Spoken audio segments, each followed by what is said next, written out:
Hello and welcome to part 4 of the walkthrough of the SEN 35 appeal form used in a contents appeal. This part will talk you through how to lodge your appeal, what mandatory documentation you will need to lodge with it, and what additional information you may consider submitting. So we've reached the end of the appeal form, and section 10 will help make sure you've got the information you need to lodge your appeal. The checklist here is the mandatory documentation you need to include when lodging your appeal. If you are missing anything from this list, the registration of your appeal may be delayed, so it is important that you have everything listed here. First, you need your decision letter from the local authority. This must be signed and dated and include all pages of the original letter. This includes the final page, which often includes details on your right of appeal. Second, you will need a copy of your mediation certificate, which you will have obtained through either pursuing mediation or having it explained and choosing not to pursue it. If your appeal is regarding Section I or a placement only appeal, you do not need a mediation certificate.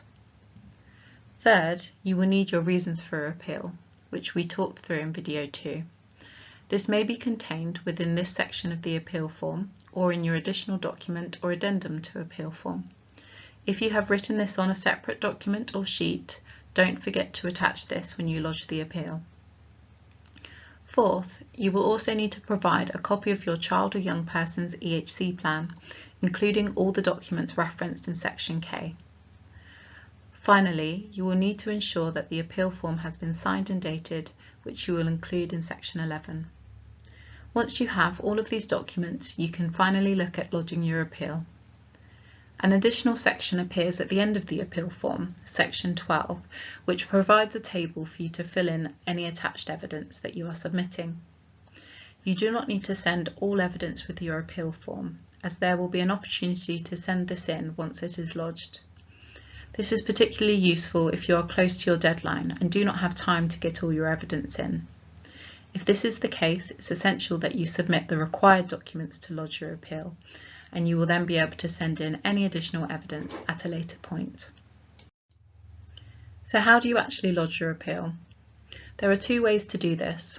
First, by email to the address on this slide, send@justice.gov.uk with the subject New Appeal.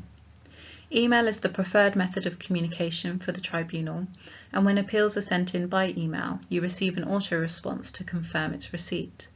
It is also easier to keep a record of what you have sent in and when, and finally, it is much easier to attach evidence. If you do not have access to a digital device or email address, you can send your appeal in by post. We advise sending by recorded delivery to ensure it is signed for and tracked. If sending your appeal in by post, ensure any documents you send are photocopies and not the originals. The evidence you submit will depend largely on the main issues outstanding in your appeal, so it will be important to identify these issues early on. As an example, if your parental preference is for a setting specifically for autistic students, but the local authority have said it is not suitable, remember those 3 reasons the local authority can dislodge your appeal here.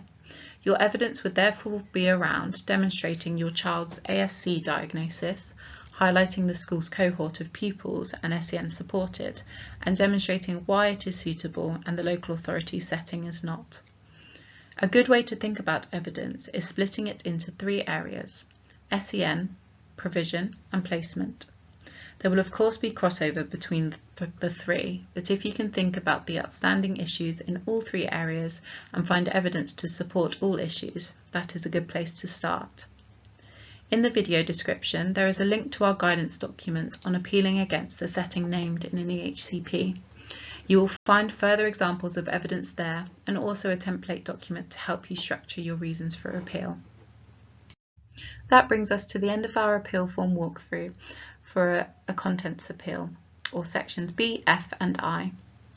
There is lots of information to take in here, so please do take your time, pause the videos and take the appeal form section by section.